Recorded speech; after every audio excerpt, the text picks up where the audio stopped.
Jack, perfect timing for this. It's last couple of days. Let me start off by saying this. I wish none of the chaos is happening right now, but it is making for a lot of conversations and a lot of opportunities to talk to people like yourself. So again, I wish this wasn't happening. All the people that I have on, we're talking about either geopolitical or we're going to talk about today with AI, but it's providing a lot of content. So thanks for coming back.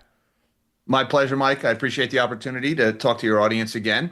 Always have a good time talking with you and your other guests. And yeah, unfortunately, the more we have to talk about is usually, let's face it, good news for us, bad news for everybody else. And I think we're about to get really busy, Mike. And not in a good way, or No, would you? not in a good way. Not in a good for everybody else kind of way. No. So let me start off by saying, a mutual friend of ours, Melody Wright, who I've had on my show many a times. You've had on your show numerous times as well. She opened my eyes to the whole AI, a different perspective of AI that I had not heard before, and where it's hiding how bad the labor market is, and it's made me think differently as I look at all these massive layoffs that we've seen with big companies over the last couple of weeks. Amazon, Target, UPS. I have a friend in supply chain on the software side, and that's not going well. I actually have Craig Fuller of FreightWaves coming on tomorrow, but it's like everywhere I hear. I was just talking to another girl this morning at the gym. She was in insurance, and they're not hiring any new salespeople for their insurance company. Just customer service. This episode is brought to you by Vaulted. Launched by McIlvaney Financial Group, with Vaulted, I literally just tap a button and bam, I own physical gold stored in a professional vault. I can also take delivery at any time, extremely simple and less expensive than any other method. The do-it-yourself way to buy precious metals. Click on the promo link in the show notes or go to vaulted.blbvux.net/coffeeandamike. Look at how easy this is. The Vaulted app on my phone, I can access it at any time. So, Yeah, go ahead, sorry. good. No. I can tell you the AI is masking a lot of underlying weakness elsewhere in the economy. And I'm pretty sure I've had Craig on my channel also, Craig Fuller from FreightWaves, very smart guy, very in touch with the logistics world. And yeah, I don't want to put words in his mouth. I suspect he's probably going to report. We've seen some encouraging signs since some recent trade negotiations took place in Asia. But that being said, the logistics world is seeing a slowdown. Recently, just yesterday, the ISM manufacturing PMI or Purchasing Managers Index came out. A lot of worries about tariffs in that. A lot of people saying these tariffs killing us. We're trimming headcount to respond. We're having trouble getting product in from overseas. So, I've maintained that the economy has been in a recession since 2022. Really, since the Fed started their quantitative tightening cycle, which we're now coming out of. It ends in December. And it's been offset by two things. The first, incredibly reckless government spending, which has sadly continued under Trump. It started decades ago, but it really hit its stride during the vid, and then it didn't stop under Biden, and it has continued under Trump. So government spending is part of GDP, so that is making it look like the economy is growing when it's really just the government borrowing from the future. But the AI investment, the build out of data centers is now responsible for virtually all economic growth in our economy, which means take that away, instant recession. And that's the reality that we're facing now. And I think the mainstream press is coming around to that notion. And so you're hearing about these data centers that have been built and are being built all across the country. And what are they doing? They're building these things, and what are they being utilized for? Well, they use them for two main purposes. First of all, data centers is a big category, right? Every time you watch something on Netflix, that's routed through a data center. Every website you visit is routed through a data center somewhere. So there is a baseline market for data centers in the United States that has been building for decades. That being said, the surge that we're seeing now is all HPC or high performance compute. These are data centers custom built for training and inferencing large language models, AI. right? Training is, feeding it the data to make it smarter, and then inferencing is running it once it's up and running. And that is where the big build out is happening right now. That's what's driving all of the Nvidia earnings to the moon. I mean, Nvidia's revenue growth has been just unbelievable these last few years. Uh, the question is there any underlying value supporting it? And there is now a mountain of data, actual real world, measurable, quantifiable, verifiable data that says no. You've got Sam Altman and Jensen Huang, you know, putting money on the fire to burn, and then they tell ghost stories about AI inventing physics, and AI is going to put us on Mars, and AI is going to do all this. And then we have real world data like a recent MIT study that says 95% of companies that are using AI in the workplace are seeing no return on investment. And then other studies like Better Up, which is an organization run by Brene Brown, is a famous member of Better Up. They did research that showed AI is costing companies money. I did a video about this. They called it work slop. We're all familiar with the phrase AI slop. Anybody who's been on Facebook has seen fake videos of sharks in the shower, like silly stuff like that.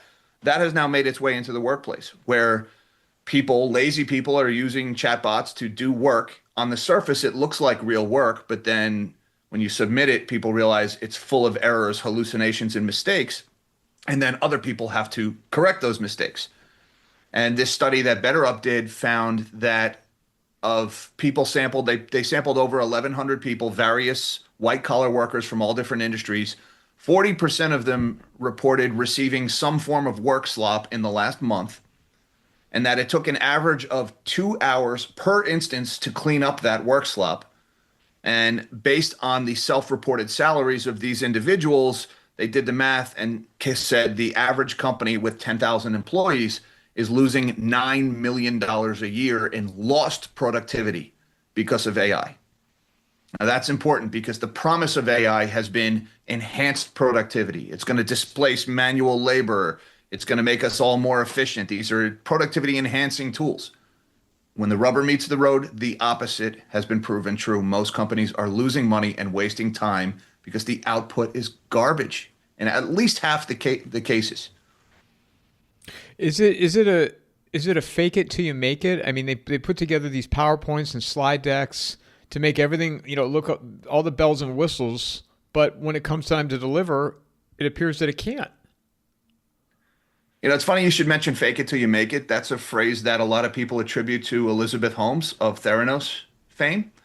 And one of Elizabeth Holmes' early supporters, investors, and backers was Larry Ellison, who was the founder and CEO of Oracle. And now Larry Ellison is one of the cheerleaders for the bubble who's involved in these circular accounting gimmicks with OpenAI and Nvidia. So yeah, fake it till you make it, 100%. I mean, we're told it's going to cure physics, or it's going to solve physics. It's going to cure cancer. Free education for all the children of the world is what Sam Altman has promised in his many podcast interviews. And what do we get? We get work slop. We get these sophisticated tools that are supposedly smarter than us. Ask it to count the R's in strawberry. Most of them can't. And then there was all this big hype was made around ChatGPT 5 when that was going to be released earlier this year. Based on our benchmarks, it's a giant leap forward, all this progress. And then the product was released and everybody went, it kind of sucks. It's the same thing. And, really what happened is this is the failure of a grand experiment and the largest accounting fraud in history that was created to finance that experiment. If you don't mind, I'm going to go a little bit on a tangent here. Please. In 2017, a couple of engineers at Google DeepMind released a white paper, and it was called Attention is All You Need, named after the Beatles song Love is All You Need. Engineers, nerdy, I get it. They discovered a mathematical formula for determining the importance of a word in a string of text. And so that was groundbreaking. When they did that and they plugged that formula into their software, they realized this is almost like talking to a person. They called it a transformer, named after the 80s cartoon, Engineers Are Dorks. The Attention is All You Need white paper was a major breakthrough in artificial intelligence. It was huge. And they did very little with it for 5 years. Until 2022, Silicon Valley and Wall Street desperately needed a shiny new thing. in 2022. Remember the recession that started in 2022? Well, look at what tech stocks were doing through that whole year. They were selling off brutally. All the Mag 7, Microsoft, Alphabet, Amazon, they were all tanking 20% plus. And so Sam Altman abruptly releases ChatGPT and starts the AI bubble. And the experiment was, let's take the Google white paper, the attention is all you need white paper, and let's give it all the data we can steal because they didn't compensate anybody for their work. They just took the information, monetized it, and sold it. And then let's also give it all the compute money can possibly buy. And then we're going to launch the biggest accounting fraud in history to produce the round tripping of revenue that's going to be needed to finance that bubble. And that all started in 2022. Now, here we are 3 years later. And based on the lack of progress we've seen in the last 2 years, that experiment is a failure. And everyone in America is now holding the bag for that, whether they realize it or not. So you referenced The Big Short probably a lot in this conversation. What does Steve Carell say at the very end? That regular people are going to have to pay for it. Yeah, at the end of the day, ordinary people pay for it because, what is in the average 401k, right? The average person who doesn't pay a lot of attention to their finances, but maybe they make a decent living. They're lucky enough to have retirement benefits at work. They probably have a 401k match. They probably put in at least enough to get that match from their employer. And it's probably in something like a traditional 60-40 portfolio, 60% stocks, 40% bonds. Now, the stocks tend to be going into mutual funds. And, open up the prospectus on all these funds, and the top 5 to 10 holdings are always the same. Nvidia, Apple, Microsoft, Amazon, Google. It's all the same names. You call the fund 100 different things. The management fees vary. Everybody is invested in the same companies. And the concentration of those companies is now higher than it has ever been. If you just buy the S&P 500 index fund, like the SPY is the famous spider fund, a big chunk of that money is going to Nvidia. A big chunk is going to Microsoft and Apple and to Amazon and Google and Tesla. And that chunk is bigger than it has ever been. There's now concentration risk. It is the most crowded trade in history. Everybody is in the same names.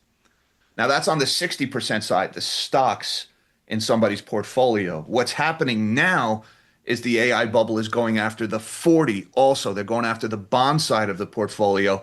They're getting into bed with private credit, which is financial institutions that are not banks, that are not regulated banks, but pretending to be banks, making loans, in this case, loans to build data centers.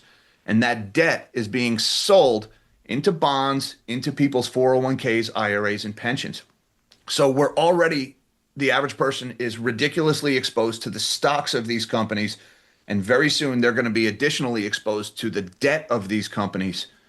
And so whether you realize it or not, there's a very good chance you're invested in this bubble, and try to avoid it. I don't think there's really an easy way to avoid it unless you want to put all your cash under the mattress, which I don't advise doing that. This problem is now so big. I hate to say it. I hate to be such a doomer, but it's too late. I tried to warn people about this 2 years ago, and the financial press said, ignore this guy. And so here we are. What do you think people are going to do when they realize what you just said? Regular people that have no idea. Most people will now, in confidence, say I was right. All right, you're going to have the AI bros who all they know how to do is buy call options and whatever they're talking about on CNBC. Those guys are going to go down with the ship, assuming, saying when their feet get wet, oh, that's a good sign, buy the dip. But you have seen in just the last couple of weeks a dramatic shift in the narrative around this AI bubble. And really it started when Oracle reported their earnings a few weeks ago, and Oracle stock shot up like crazy on their earnings. They reported huge growth in their RPO, remaining performance obligations, which is not a statistic anybody ever normally cares about. I've never even heard that before. So let's say you sign a contract with me where I'm going to buy $10 million of advertising every year on your channel, right? I don't have $10 million, but let's say I sign the contract with you anyway, and let's say it's a 10-year contract. And then you take that contract, and when you report your earnings, you say, I've got $100 million in remaining performance obligations. because here's this agreement from this guy to pay me 10 million a year for 10 years. And then everybody's gonna be like, wow, Mike is gonna make all this money on his channel. Look at all the advertising revenue he's got coming in. But is that revenue really gonna materialize? No, I don't have the money. So all it is a bunch of numbers on paper written by somebody whose reputation should be garbage because of his involvement with Theranos years ago. So Oracle has gotten into bed with this bubble. Their stock has ripped. And it was right around the time that Oracle reported all this big growth in their remaining performance obligations that the circular accounting went from a conspiracy theory among Twitter randos, like I've been saying, to, oh, wow, this is now so over the top and in your face that we can't even pretend anymore. Which means everybody is now acknowledging that the bubble has been created by an accounting gimmick. And yet we're still here. We're still kind of sitting here hovering near all-time highs. People aren't selling yet because they still think the greater fool is out there. And greater fool theory is the phenomenon where people pay too much for an overpriced asset, knowing it's overpriced, but they do it believing they can sell it at an even higher price to somebody even dumber than they are, the greater fool. And so as long as there's an endless supply of greater fools, the number can keep going up forever. But we're running out of greater fools now.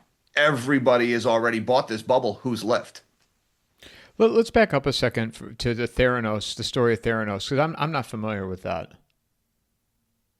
All right. So Elizabeth Holmes, who has every antisocial personality disorder under the sun, serial liar, total sociopath, narcissist. She went to Stanford just so she could drop out of Stanford and start a company. That was always her, since she was a little girl. She saw, oh, famous people go to good colleges, but drop out, start companies, and become billionaires. That's what I'm going to do. So she went to college just for the sake of dropping out, and she started Theranos afterwards. And her big idea was she invented this test machine that with one drop of blood could run hundreds of tests and give you this complete bill of health. It sounded great. And she had this weird quirk where she used this fake baritone voice. She thought that people would take her more seriously if she talked like this. I kid you not. And if you go back and you listen to her interviews on Jim Cramer, Mad Money, I mean, it's like, whoa, why is she doing that? It was all fake. The technology never existed. She made promises that we're going to do this. And when people said, well, where's the proof? Where's your data? She said it's proprietary, and then she would start attacking them. This is what people do when you try to change the world. They fight you. And really, it was all a scam. There was never any technology behind the company. It made it to, I think, a $9 billion valuation. They never went public, but they did get their machines in Walgreens stores all over the countries. And people were going to Walgreens and putting their blood into this machine, and it was spitting them out results, fake results about their health. And who knows how many people were harmed by that. I mean, it was a very serious fraud. And it blew up in her face. She tried to fake it until she could make it, and she didn't. And Larry Ellison was involved in that, in pushing Larry Ellison's involvement is what gave her credibility. He made a huge early investment in the company. And then once she had Larry Ellison's money, she starts doing the interviews, tours, and everything. And she says, well, we have Larry Ellison on board now. He sees something in the company, and he's the CEO of Oracle. We must be good. And then she got General Mattis, Mad Dog Mattis, the Marine Corps general. He was on her board of directors. I can't remember the guy's name. He was a former Secretary of State. He's since deceased. I can't recall his name off the top of my head. But he was largely credited with navigating the collapse of the Soviet Union. He was on her board of directors, lending credibility. All these famous people were involved. And actually, it was his grandson who ended up blowing the whistle on the company, interestingly enough. But it was all fake. It was a fraud. And then what happened to her? She went to jail. I think she's just now getting out of prison. I kind of lost track of her. She got pregnant right before her sentence. I'm pretty sure she created a human life because maybe she figured they wouldn't send her to jail if she was pregnant. She was wrong. She's just an evil person. I mean, evil really does exist. And somebody to do as much harm as she did, not just the money she stole from investors, But the fact that she knew her machines didn't work and let them go into every Walgreens in the country and give people feedback on their health, people would then go and make healthcare decisions based on that information. That's evil. Just an awful, awful person. And I see a lot of similarities between Theranos and someone like a Sam Altman and what I see him doing. Well, and the fact that she was actually held accountable, though, because a lot of these people, nothing ever comes of it. Yeah, I mean, it wasn't until the Wall Street Journal ran an article about her company based on the feedback from Tyler. I can't remember his last name, but he was the grandson of the former Secretary of State. But it was him blowing the whistle, and then a journalist, I think Jim Carreyrou was his name. He ended up winning a Pulitzer for his reporting on Theranos. He blew the whistle on it. It didn't fail until somebody in the mainstream press was willing to stand up and say, this company is full of it. Here's the proof.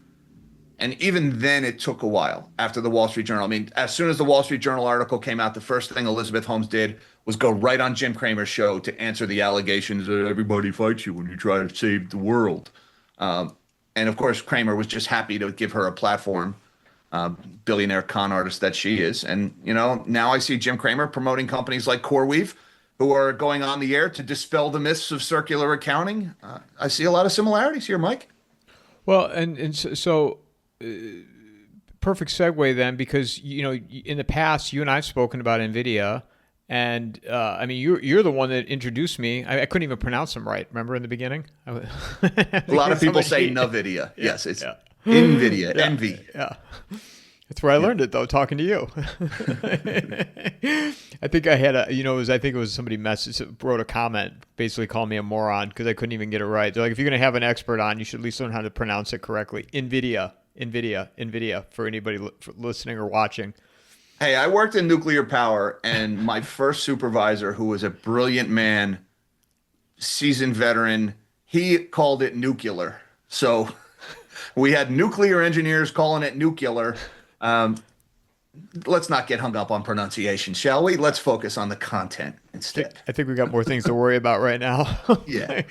So you've spent a lot of time talking, researching, and taking a lot of heat for what you said a few years ago about Nvidia. As we sit here today and you're seeing what's happening, what are your thoughts? It is happening exactly how I said it was going to happen. I just cannot for the life of me believe how big it's gotten. If you would have asked me September of 2023 or late August 2023, around that time frame, was when I made my first video about this bubble and the circular accounting. If you would have asked me, will Nvidia be a $5 trillion company? I would have said you're drunk. I can't fathom how big it's gotten. And I did. There was a couple of other people involved, the randos, as I call them. Samantha LeDuc was the CEO of LeDuc Trading. She was my first interview on the subject.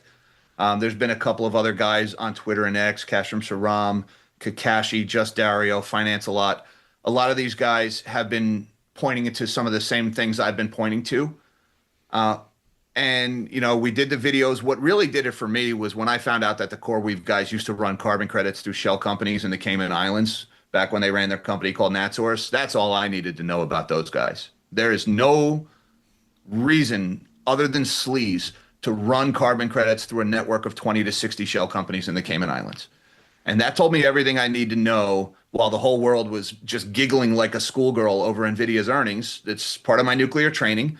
I don't go along with that. I am constantly trying to poke holes to make sure something is sound. I'm constantly questioning what I'm told. I need the data to support it.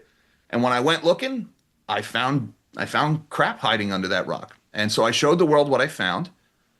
And the more I dug, the more I found, up to and including drug cartels laundering money. I shared it, and the message from the financial press was, don't listen to Twitter randos. Ignore this guy. It was anti-journalism. Nobody in the mainstream press ever reached out to me about circular accounting. To this day, by the way, nobody has asked me a single question from any of these news outlets, even though they're all reporting what I had 2 years ago. And I know they know that I had it 2 years ago because I saw them all tagging each other on my videos and Twitter when they first came out. But they all said, ignore this guy. Everybody and their mother is now invested in this garbage, whether they realize it or not. It's too late for most people. And yeah, it's sad. Unfortunately, I can't. It's nice to be vindicated, Mike. And I haven't really been vindicated yet because the bubble hasn't popped. But it's just a formality at this point. So I do think I've been vindicated here. But at the same time, it is very bittersweet because my goal was to warn people, and by any measuring stick, I have failed in that warning because it got so big. It just got so unbelievably huge. $20 trillion in market cap just materialized around this bubble.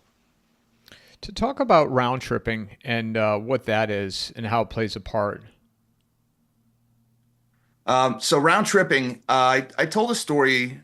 I've done this a few times now, so I'll tell the story to explain round tripping. A little girl starts a lemonade stand, and dad gives her some money to start the lemonade stand, makes a little investment in the lemonade. So she buys the lemonade and the sugar, she sets up the stand, and on the first day, dad wants to help her out. So dad buys a glass of lemonade from the lemonade stand. Here's a little bit more money. He sips it. Oh, hey, that was good. And he buys another glass, and he buys another glass.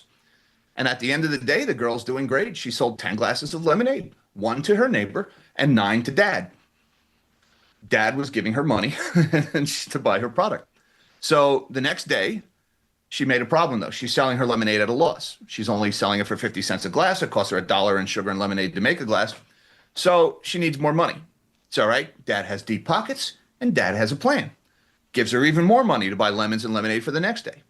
So on the second day, she sells 20 glasses of lemonade, 1 to her neighbor and 19 to her dad. Well, look at that growth, 100% growth instantly. Oh, but the lemonade stand isn't making money. It's not about making money. It's about revenue growth. It's about showing that, lemonade is going to be the drink of choice. It's going to replace water as the drink in everybody's glass. And so on the third day, they go to Uncle Frank. Dad explains his plan. Uncle Frank is in. He wants to invest in the lemonade stand. He gives her thousands of dollars to buy more sugar and more lemons, but he also, in return, he wants an equity stake in the lemonade stand, and he wants 40 lemonade credits, basically coupons for a free glass of lemonade. Okay, no problem. The next day, the lemonade stand opens, and all of a sudden, she sells 60 glasses of lemonade, 1 to her neighbor, 19 to dad, and 40 to Uncle Frank, who redeemed his lemonade coupons, his lemonade credits. But the redemption of those lemonade credits counts as revenue for the lemonade stand. So she still got that amazing growth going. And then on the last day, the whole family goes to the bank. They borrow $1 billion based on her future cash flows and her expected rate of growth continuing forever. And then she takes the company public at a $500 billion valuation, and dad backstops the IPO, buying $250,000 worth of stock in the company on its first day. What happens after that? After that, on the next day, what happens to that lemonade stand? At the end of the day, you've got a lemonade stand that sold 1 glass of lemonade to the neighbor every day. Everything else was just dad's money going in a circle, Uncle Frank's money going in a circle, schemes to inflate revenue. That is exactly what Nvidia has done with 49 of their customers last year. They give them money so that they can spend the money on Nvidia's chips. Why have the powers that be allowed this to go on for so long, do you think? Stock bubbles are good politics. Stocks going up, people feel wealthy when they see their retirements going up. I mean, I think it was an unforced political blunder. I think President Trump is going to rue the day that he got into bed with people like Altman and people like Ellison. Look, a few years ago, Sam Altman was saying we need to put everybody on universal basic income and make everybody eat bugs in order to save the climate. And Donald Trump wants to go get into bed with him, like he's on his side. No, Sam Altman is on whoever will give him money's side. And so President Trump, through this Project Stargate thing, which is really why most of this latest round of deals has just become so ridiculous. It's all the Stargate players, Oracle, SoftBank, OpenAI, and Nvidia. They want to keep the bubble inflated now. It's the only economic growth we have. Take away this bubble, and all of a sudden you're president during a recession. And bad things happens to politicians during recessions. They lose their majorities. They don't get their legislation done. They're remembered poorly. So President Trump has a vested interest now in keeping this bubble inflated. I wouldn't be surprised to see government money start flowing into this bubble to try to keep it inflated, but I don't think they can do it. I don't think they'll be able to keep it up much longer. The trying to think where I want to go with this. I want to move over to Palantir because so you were talking about Palantir is like nobody really understands what they do, but that's another company that continues to go up and up and up. And I mean, didn't DoD make a huge investment into Palantir in the last couple of months? They may have signed a big contract with Palantir. I don't think they made an investment. Like they didn't actually hand them cash. DoD did invest. I could be wrong about that, but DoD did invest in some rare earth companies. They're making investments in Intel and shipbuilding. I haven't heard about Palantir, but Palantir gets a lot of its revenue from government contracts, and nobody really knows what they do for the government. And it's kind of scary. And it's basically a black box, and we don't know what goes on inside it, but money comes out. But Palantir stock, I mean, I had it up earlier today. I was looking at this on my morning live stream. It was up 174% year to date. You know, it's down like, as of the making of this video, it's down like 8.5% today. Up 174% over the last year. Over the last 5 years, it was up over 1,740%. I mean, this thing just ran way too far, way too fast. I mean, it was trading at a multiple of like 600 times earnings when historically the average company would trade at a multiple something more like 16 times earnings. It just was way too overinflated. People were buying this company, had no idea what they were buying, how the company even makes their money. They just assumed the growth would continue forever. And look, Palantir reported earnings this morning. They were good, or it was last night they reported them. They were good, but they weren't that good. And so the stock is selling off now. They're at the point now where the valuation is so rich, no earnings report is good enough to keep the stock where it is. It's just at nosebleed elevations. So now, Palantir and Nvidia in the last couple of days, Michael Burry comes back into the fold. Now, he's somebody that sporadically imagine having that, excuse me. Imagine having that much influence where you just throw something out once in a while, you put it on X, and I mean, I looked at the first one he did. What was it, 4 days ago? It's got over 12 million views on it. Yeah, people listen to him, and look, when you make the call of the century, people are going to listen to you. Look, Burry is not all-knowing. He's not omnipotent when it comes to the markets. He's made bad calls. He's made good calls. He's made one just absolutely phenomenal call, which made him famous, and they made books and movies about him. And so I think he deserves a lot of the attention that he gets. I think now he's at the point where he serves a function in the market. When he sees things getting unreasonable, he can just draw attention to it, and that tends to bring the market back from the brink of insanity, just the act of him doing that. If I could share my screen with you, I'll show you a little bit about what he's been doing lately, because he is cryptic as all get out, this guy. Yeah, could you show his first post? Is that where you're going first? Yeah. Yeah, so here's his first post that he posted a few days ago. See if I can make this a little bit bigger for you guys. So there's the picture of Christian Bale, who played him in the movie. He posted, "Sometimes we see bubbles. Sometimes there is something to do about it. Sometimes the only winning move is not to play." And I think that last thing there, that's a quote from the movie War Games. Remember when they shut down the nuclear computer by making it play tic-tac-toe? The only way to win is not to play. Yep.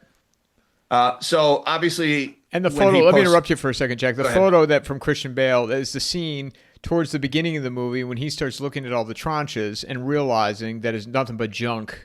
Nothing but junk mortgages in there. Yes, and Burry had a very unorthodox take. He was the only one who looked. He was the first one to actually look. He opened up a mortgage bond.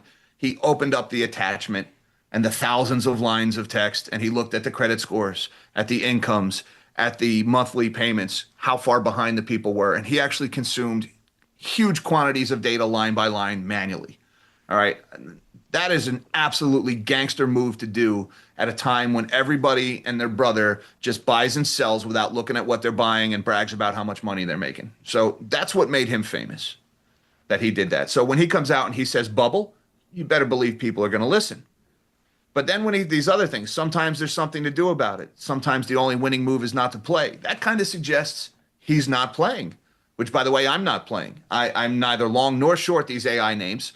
I I've been consistent in that position. Thank God. If I had shorted Nvidia, I would have got wiped out over the last 2 years because it has quadrupled. But that being said, I'm certainly not going to invest in something that I know is fraudulent. So this was him a few days ago. He releases this, got people talking. Then yesterday, we got the 13 Fs, which are these quarterly filings that hedge funds are required to publish that shows what their fund is invested in. And I'll just show you real quick how you can find it. If you just Google Scion Asset Management, that's the name of his firm. There's the name on the screen. If you Google that and SEC filings, it'll take you to this website. And then this top filing here, the quarterly report filed by institutional managers. If you click on that little filing, it's going to open up this 13F. And this little grid here is showing what he is currently invested in at his hedge fund. And the thing that everybody is drawing attention to is these two here. Again, I apologize for the small text. Let me see if maybe I can make it a little bigger here. Nvidia Corporation and right here, put. A put is an option that, I don't know how much you want me to go into. It's a bet that the stock is going to go down. Now, there's some important things about these 13Fs that we should say right away. This document is a snapshot as of September 30th, 2025. So already this data is a month old, and it's only a snapshot. He could have bought this position that day, and he could have sold it the next day, and it wouldn't change the reporting requirements here. So for all we know, he's already out of this trade. It's important to know that. But it's saying here that he's got 1 million shares, but because he's got 1 million shares in the form of a put, that means he bought put contracts. He's probably got something like 10,000 put options betting Nvidia is going to go down. Now, it doesn't mention what he paid for those put options. It doesn't mention what the strike price of those put options is, which are all inputs into what the value of these assets might be that he's holding here. And the value as of September 30th of those underlying 1 million shares, again, he didn't buy 1 million shares or sell 1 million shares. He bought these put contracts, but that would be about $186 million. So a lot of people are like, oh my God, he's got $186 million short on Nvidia. It's like half of his fund. No, he bought 10,000 put contracts. It's not as impressive as some of these numbers look like. But he did bet Nvidia is going to go down. And that is a ballsy bet that I am not willing to make with my own money. I just want to reiterate that. So when he said sometimes it's better to not play, maybe he meant like, hey, average person, don't follow me into this trade. It's risky. That's one possible way to interpret that. The other thing that he mentioned in his 13F, he also put a put on Palantir. He is short Palantir. Now that's a bigger position there, 5 million shares, which means he bought 50,000 put contracts, each representing 100 shares. And the total value of those underlying shares would be about $912 million.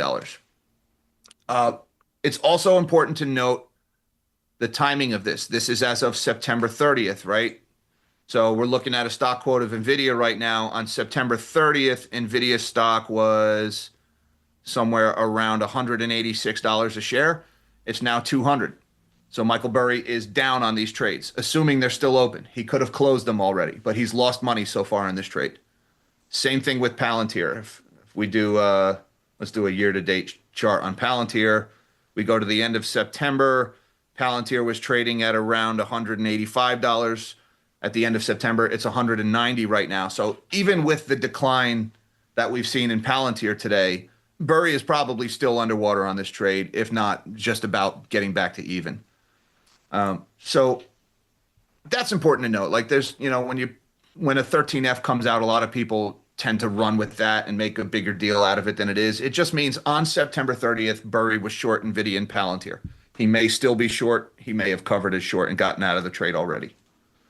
But he's posted some other things recently that also kind of informs this. This is kind of interesting. And again, he's always so damn cryptic, like he's toying with us. This is his Twitter account, Michael J. Burry or Cassandra Unchained. He writes, fake news. I am not 5'6". Not that there's anything wrong with that. And journalists reporting on 13Fs, none more fake. All right, so right away, I'm picturing Michael Burry listening to our conversation about his 13F, and he's probably gritting his teeth here just because he's already mocking people who are making a big deal out of this.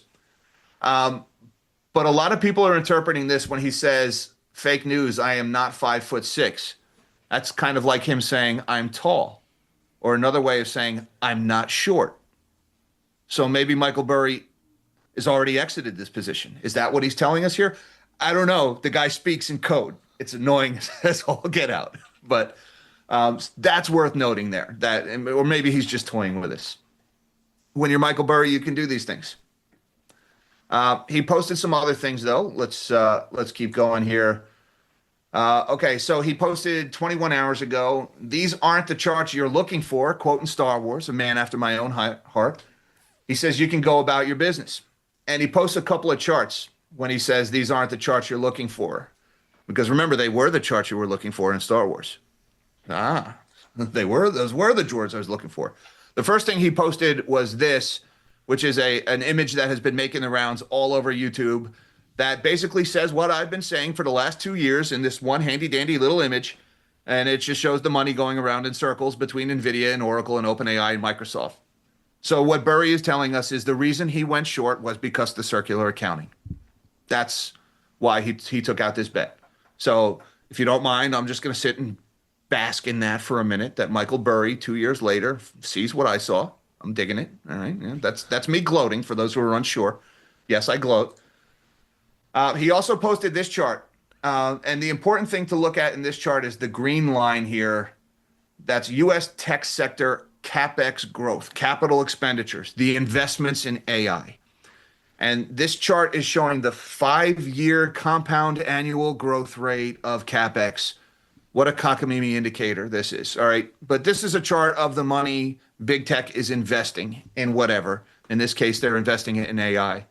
And what he's drawing the attention to here is the green line has gone vertical, and we are now at a level that we have not seen as far as CapEx growth ever. Not even during the dot-com bubble was the tech sector this invested in their CapEx.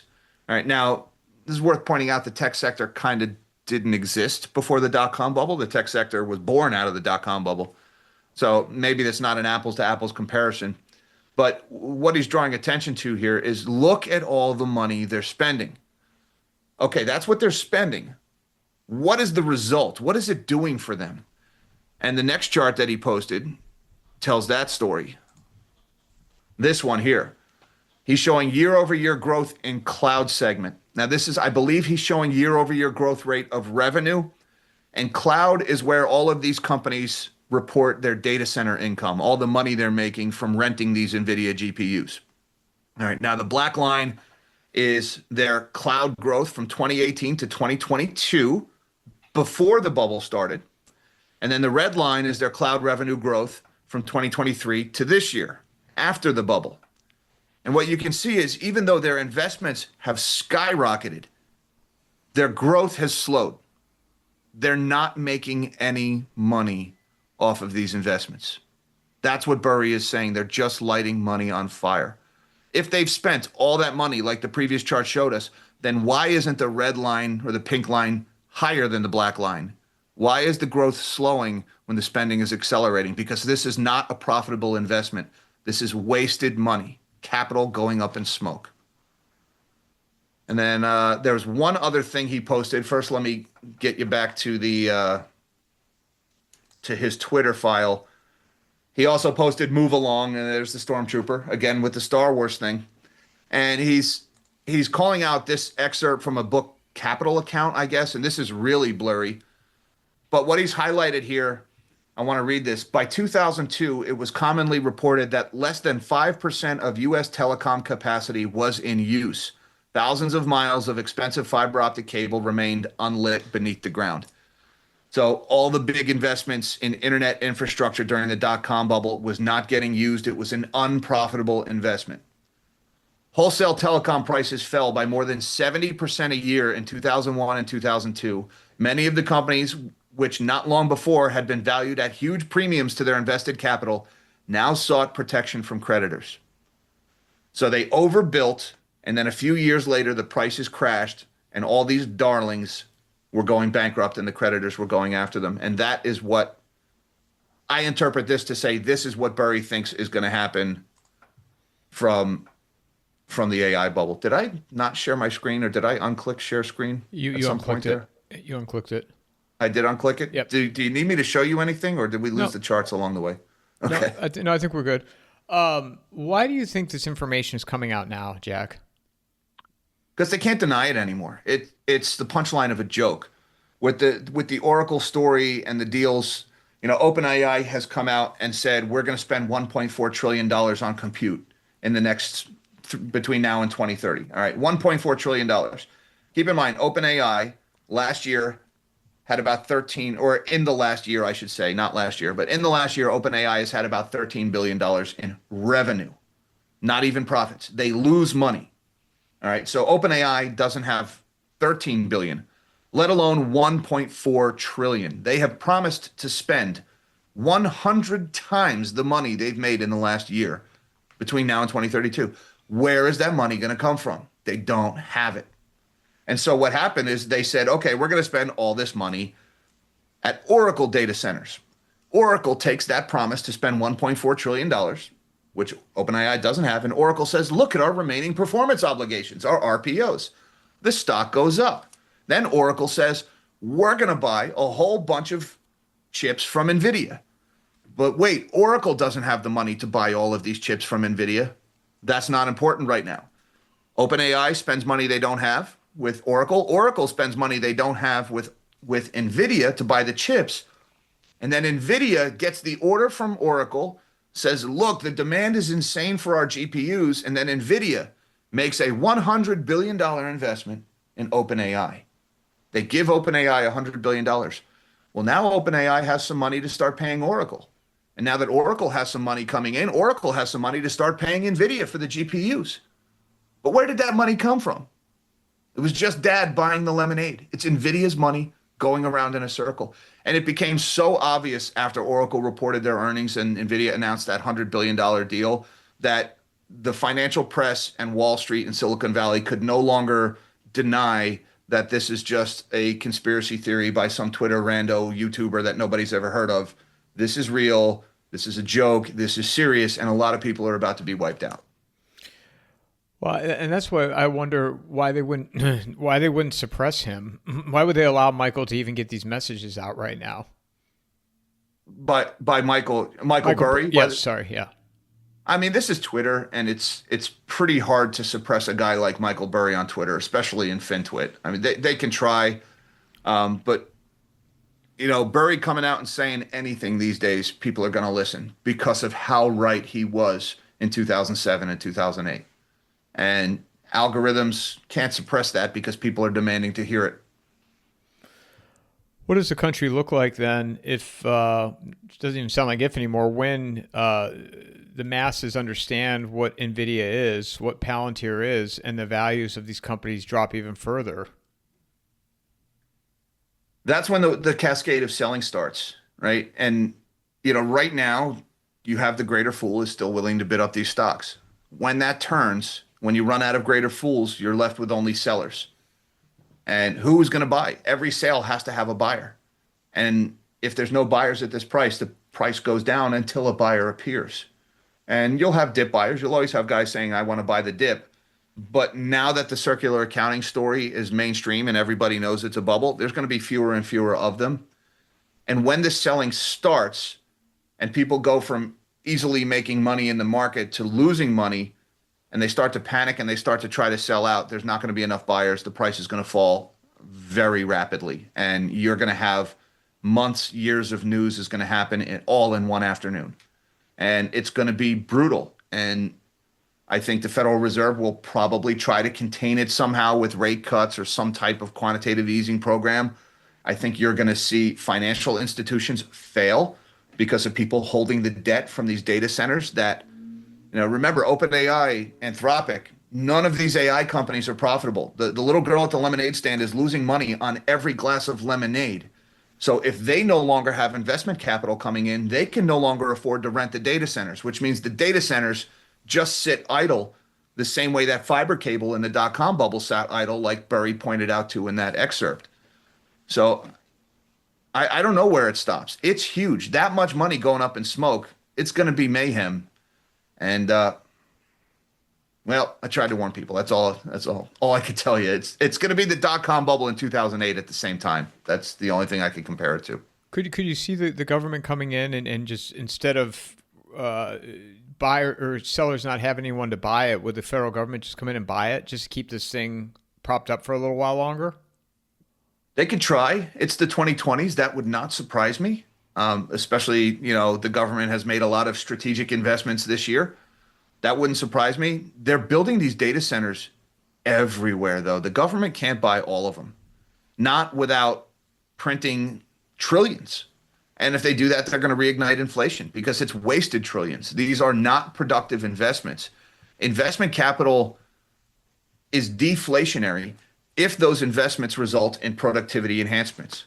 If those investments don't result in productivity enhancements, and then we try to monetize the worthless debt attached to that, then you're just creating money to try to keep bad businesses alive.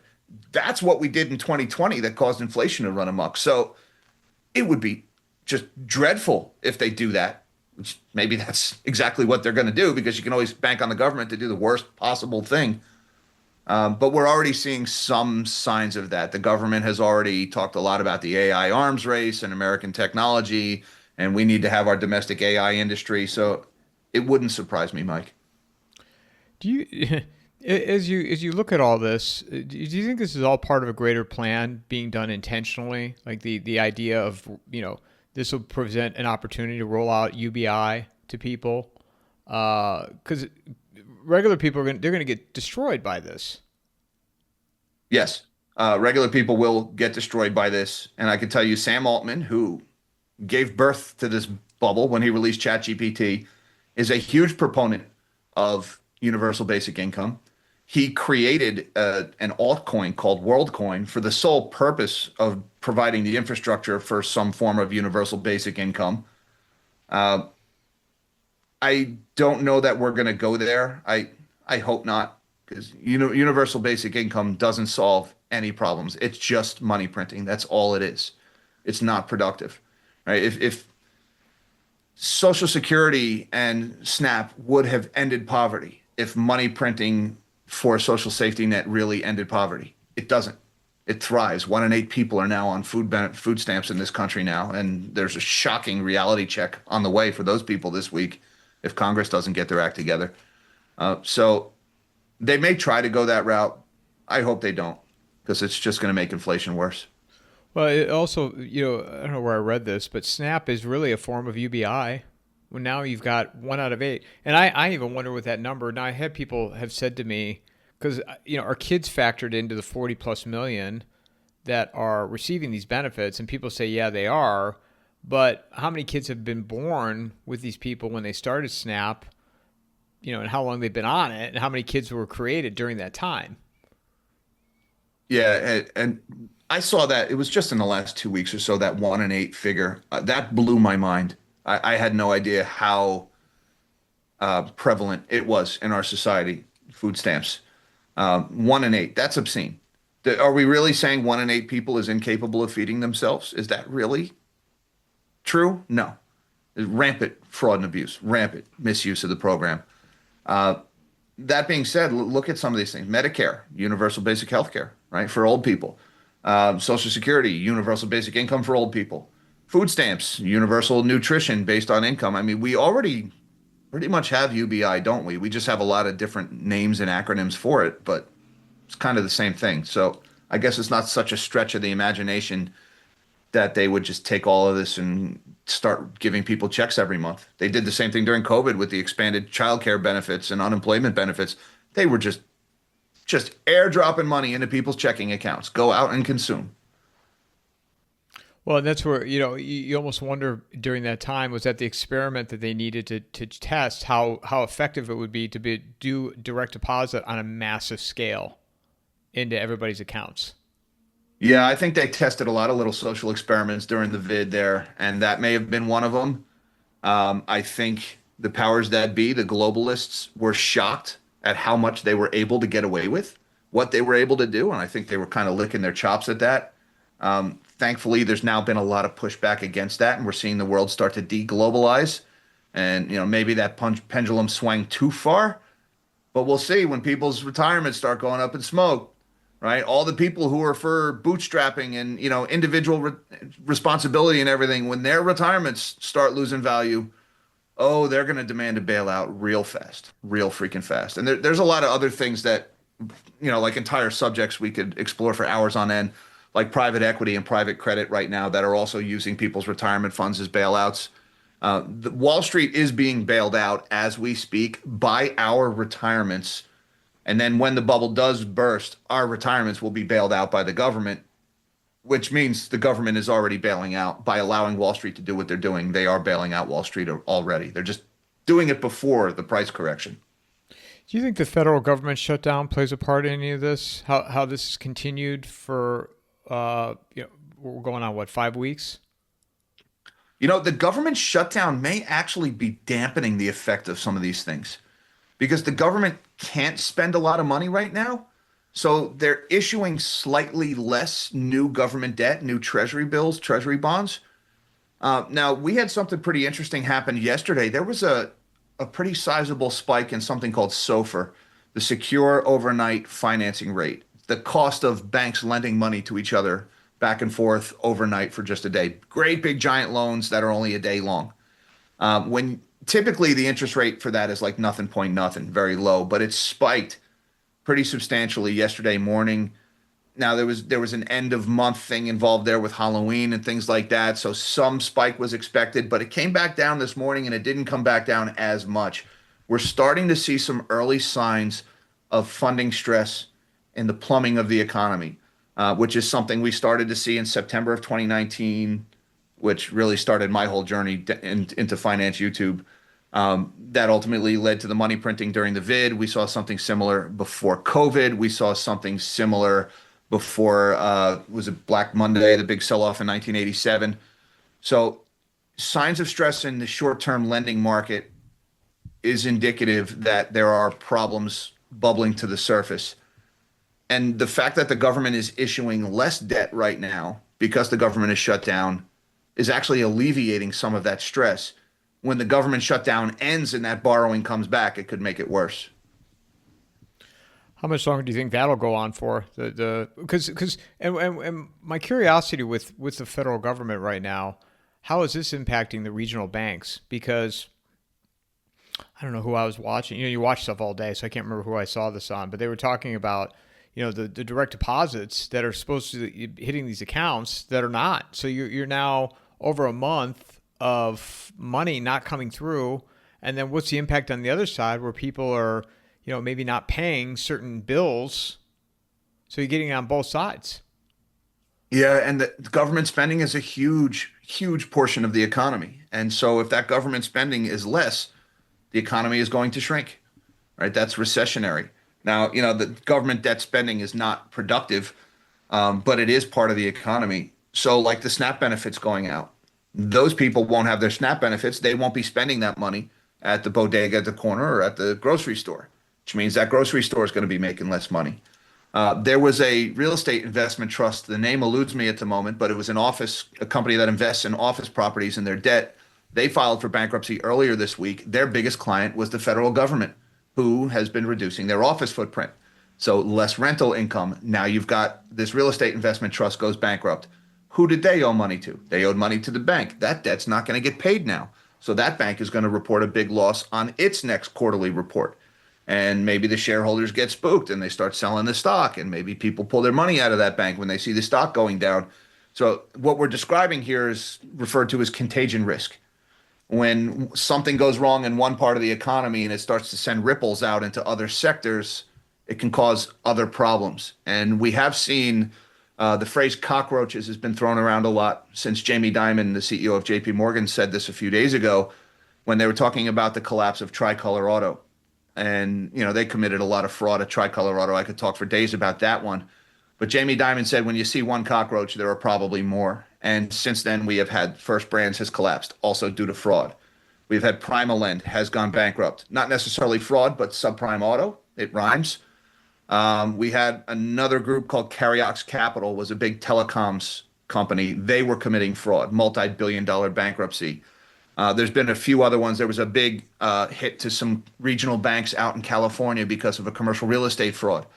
So we're starting to see the cockroaches go scurrying. And as the economy slides into recession, the fraud fails first because they are the ones operating closest to that knife's edge, the most over levered. So that get exposed first. And then you wonder who did they owe money to and how much did they lose. And you're right to point out regional banks here because regional banks, since that tricolor collapse that happened in the middle of September, we've seen a pretty substantial move down in a lot of those names. And Jamie Dimon, for him to come out and say cockroaches, I mean, the fact that he's still in his position after 2008, and that's where, I don't think people realize like nobody was held accountable for anything in 2008. What, Bernie Madoff? Yeah, Bernie Madoff, that was it. We talked about Wing Chao, I think not too long ago on your channel, the guy from that scene in The Big Short, the Asian guy in the sushi restaurant, and Magnetar Capital, the hedge fund he was working from or working for. They're the same guys that have been helping inflate this Nvidia bubble via CoreWeave. They're the biggest holder in CoreWeave, and they've been selling CoreWeave stock every day for the last 2.5 months. So you're right. What happened in 2008 only reinforced the fraud. It didn't deter it. It rewarded it and therefore reinforced the behavior. And, anybody who's ever raised a kid knows if a kid does something wrong, you give them candy for it, they're going to do that shit again. And that's exactly what Wall Street is doing here. So there's a lot of similarities. I was reading an article today about private credit and how a lot of this garbage is being sold to insurance companies. And these private credit firms are going around to small ratings agencies that are financially incentivized to give artificially inflated ratings on this debt. And so it's easier for them to sell to insurance companies. That is exactly the scene with the lady with the big glasses at the ratings agency in The Big Short, Georgia, who couldn't see in front of her face. Yeah, there's some subtle differences this time around, but it is the same underlying fraud. Is just absolutely permeates every facet of the economy. You think this will be worse in 2008 in terms of the impact, the effect it'll have on people in this country?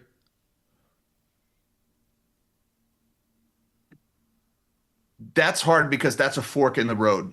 I think one way or another, yes, but it could be through two totally different outcomes. Let's say by some miracle, the Federal Reserve doesn't decide to turn on the money printer and lower rates all the way back to zero again to basically to inflate our way out of it. Let's say they don't do that, then it's going to be a lot worse than 2008, a lot worse. The alternative to that is when the reckoning comes, the Federal Reserve does turn on the money printer and the government just buys up all these garbage assets and puts it on the balance sheet of the Federal Reserve. If they do that, then it's the 1970s and the inflation coming back. And it's important to note in the 1970s with the inflation that there were three very distinct waves.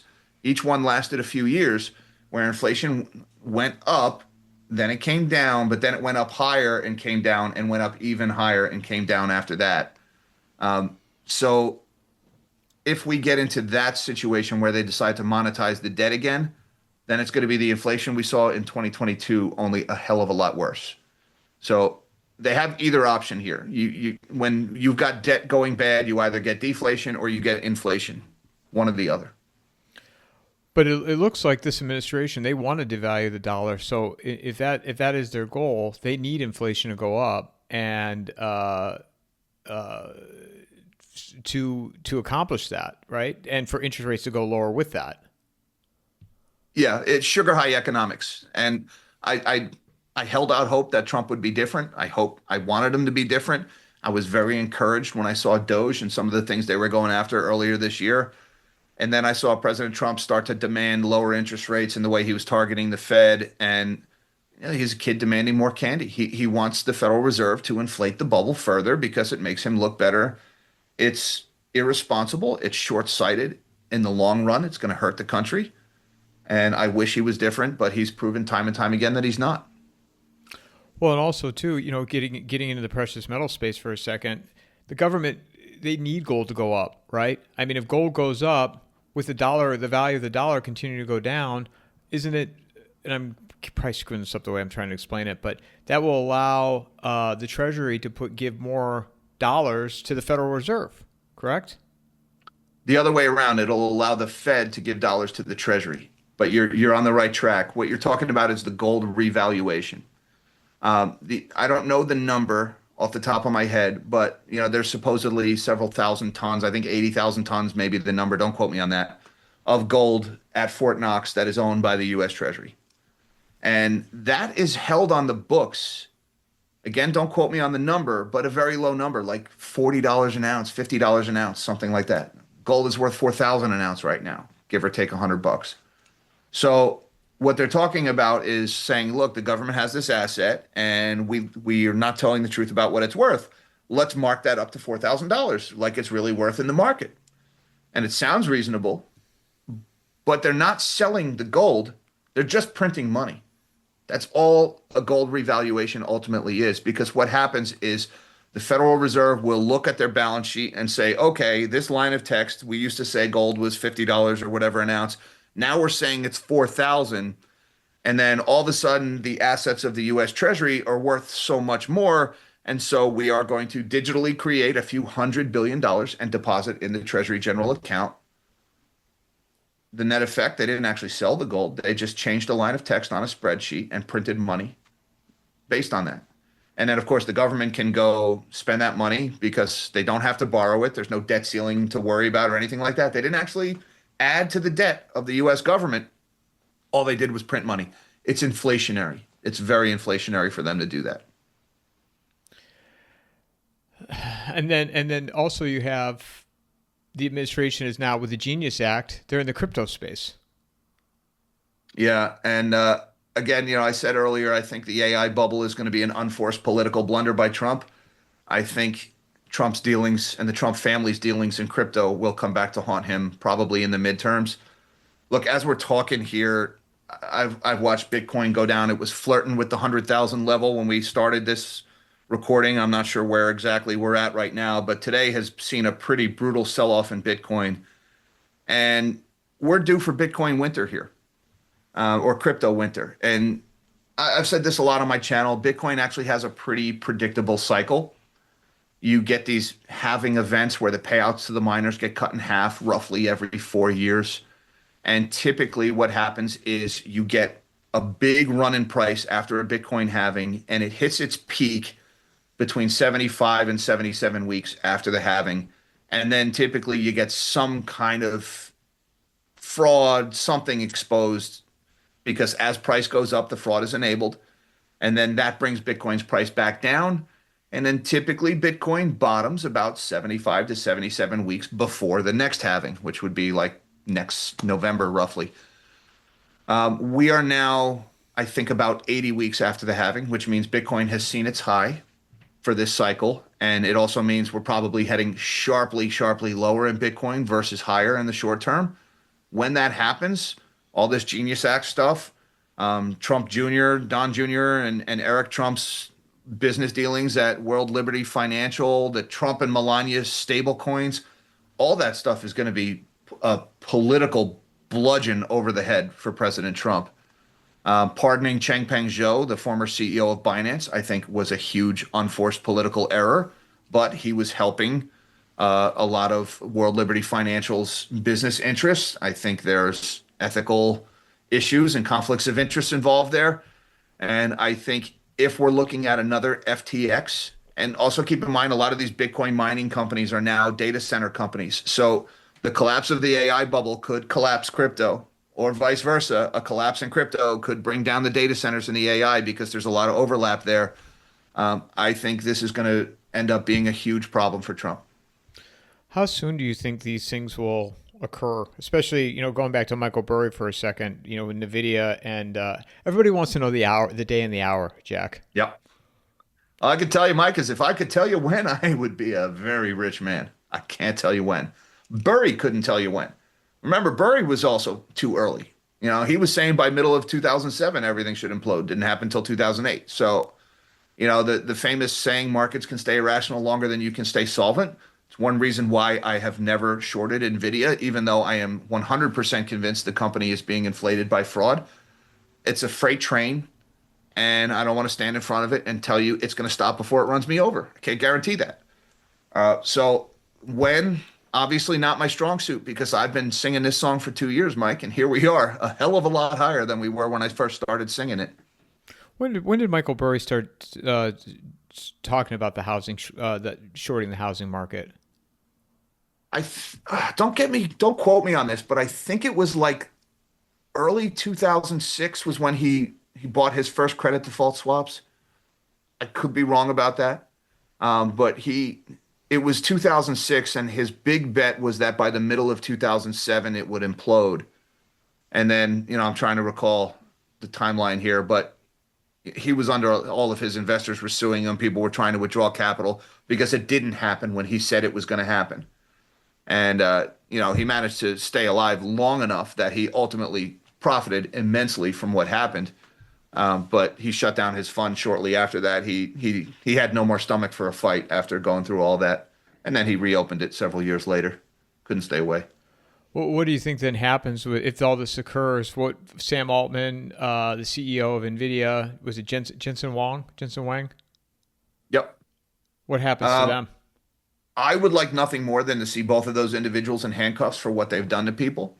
I think what they have done to people, the lives they have destroyed, I don't think there's any punishment suitable for a crime of that scale.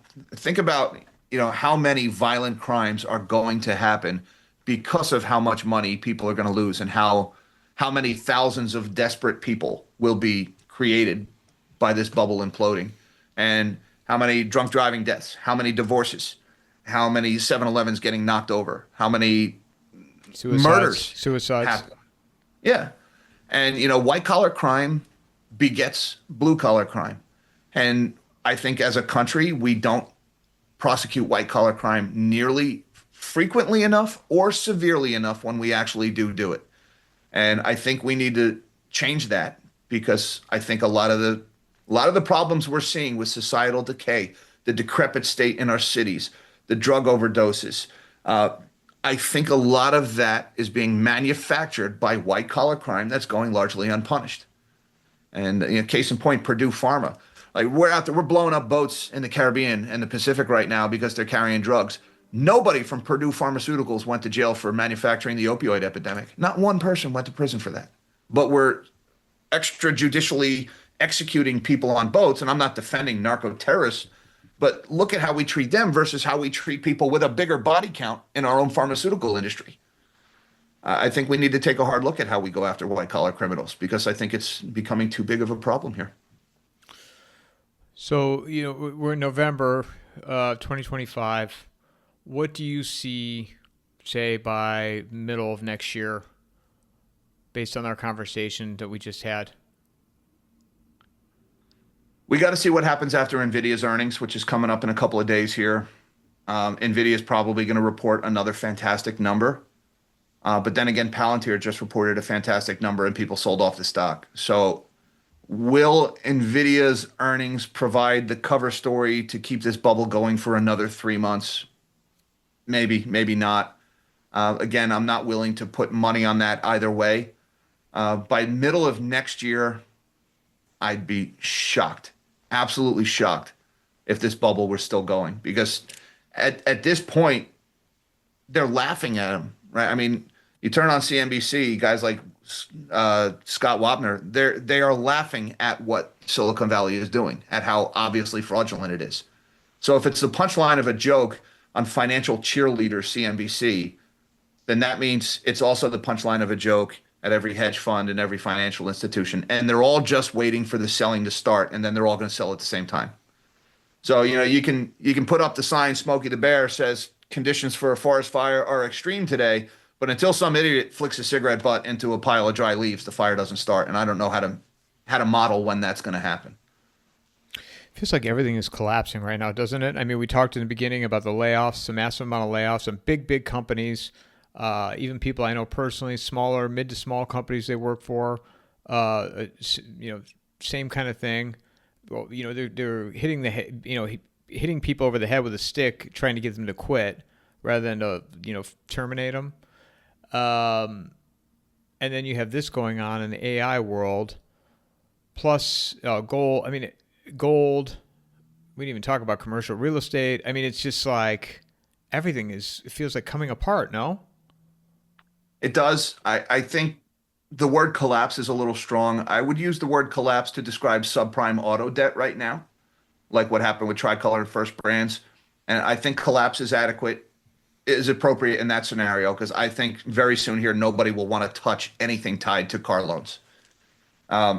Those other sectors should be collapsing, but they're not because this market has gotten very good at the avoidance of price discovery, at finding out what the things are worth. And the reason why is they have been able to ultimately the ultimate dumping ground for toxic waste is pensions and 401ks. And a lot of the commercial real estate debt has been quietly sold to those investors. A lot of private equity investments right now, private credit investments right now being sold thanks to President Trump's executive order on alternative assets, allowing private equity and private credit, along with crypto, to be sold into people's retirement accounts. And now we're seeing stories like one fund is out there offering financial advisors free Uber Eats vouchers to attend a seminar where they talk about the exciting opportunities in private equity investments. Here's a bribe to come to our meeting where we're going to try to sell garbage to your clients. And if we give you enough money for Uber Eats, maybe you'll put your clients' money into it.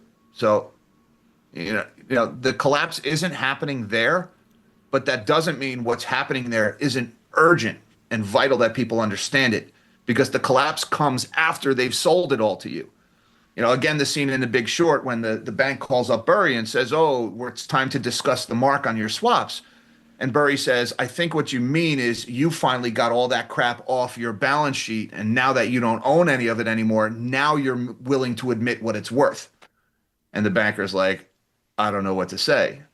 Burry says, you've already said it. So that is going on right now with private equity and private credit. And all of this garbage is being sold into people's retirement accounts in every facet, in AI, in commercial real estate, these auto loans going bad with Tricolor, private equity investments, private credit, which is just private equity companies making loans to their portfolio companies and then selling those loans as IOUs to our retirements. The collapse comes after they park it all on our books. And the parking is happening as we speak. I know we're running out of time here, but Carvana, I thought they were on the brink of getting wiped out, and they're still afloat, which is amazing. Yeah, I believe Carvana is fraudulent. Everybody else in subprime auto is doing very poorly. Carvana uses an organization called Drive Time, which is owned by Carvana's CEO's father, and Drive Time handles a lot of their maintenance contracts and their warranties. But Carvana sells the warranty, reports it as revenue, and then they park the liability on Drive Time's books. So Carvana looks great when really they owe hundreds of millions of dollars worth of maintenance work on the vehicles they've already sold. But that liability is not on their books. It's on Drive Time's books, which is controlled by the CEO's father. When loans go bad, they have Drive Time do the repossessions. So we don't get to see how many of their cars are getting repossessed. Drive Time can very quickly repossess a car, put it back on a Carvana lot, and they could sell it again and hide the loss. And they call it vertical integration. In Carvana, we're vertically integrated end-to-end subprime auto servicer. It means it's a house with no windows and nobody can see what's going on inside. But everybody else in that space is having big problems right now, but their earnings just keep getting better and better. They're either smarter than everybody or they're liars and crooks. Well, both those companies are actually based here in Phoenix, where I live, ironically. But if it all comes to light, that would bring the price of used cars down, I would think. No? Yeah. Less financing? It'll bring the price down, but it'll be harder to get a loan if you need one. So, that's a case where a little bit of individual responsibility during a credit crisis goes a long way, because when the lending stops, the people holding cash become king in that environment. Now, holding cash brings its own risk because inflation is eating at you while you're holding cash. So that there's a risk in and of itself there. But if you really think we're close to a credit crisis, and there are some early indicators now that we are very close to a credit crisis, then cash is where you want to be in that scenario. What do you think, Jack? I can tell you, again, don't have the slip of paper, the permission slip from the government to tell people what to do. I can tell you I'm in metals. I like gold. I like silver. Even after this magnificent run that they've had this year, I think both are still undervalued. I have sold most of my Bitcoin. I still have some. I'm going to ride out crypto winter with what I have. And I am sitting largely in cash. I've got a couple of other trades I've made. I've made some investments in shipbuilders because I think that's the next big thing the government's going to throw money at is trying to catch up to the Chinese in shipbuilding, especially if we want to have a naval conflict with them in the South China Sea. We better remember how to build boats real fast. That's pretty much my positioning right now. Have you had Sal Mercogliano on? I've never had him on. I'm familiar with Sal's work. I think what's going on with shipping is a fantastic channel, and he cracks me up. So Sal, if you're listening, I'm game if you are. Yeah, I've had him on a few times, and it's funny every time I talk to him and Craig Fuller. Look at this last little story, and I got to make sure I don't start my conversation off with Craig with this tomorrow. But he was the one when he started his channel. People said to him, "Who wants to watch something about supply chain? Who wants to watch anything about shipping?" Now, I mean, Sal's channel is completely blown. It's huge now. Yeah. And Sal brings a lot of expertise, very, very narrow focus, very niche. But, when there's a trade war going on or prospects for a naval conflict or like what was happening in the Red Sea, Sal had the perfect outlet and the perfect information. So I've spent a lot of time on his channel. I enjoy it every time. I learn something every time I watch him. If I ever do have him on the channel, though, I'm going to say Bob Al-Mandeb over and over again. He'll be toe up by the end of the interview because he has this thing where he drinks every time he says Bob Al-Mandeb. So we'll get him loosened up and honest. Where can people find you, Jack? You can find me on YouTube. I'm Nobody Special Finance on YouTube. I'm also on Twitter at JG_Nuke, and I'm on Spotify now as well. Nobody Special Finance on Spotify. So you can find me there. Every video and every live stream goes out to all three of those platforms. What is your number one focus right now through the end of the year?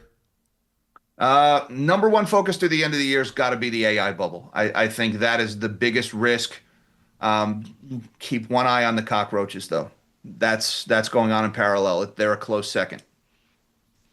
As always, I thank you for taking the time. I always enjoy our conversations. So I look forward to continuing to follow your work. And, I'm sure it won't be that long before we talk again. Always a pleasure, Mike. Thanks for the opportunity. Mic drop.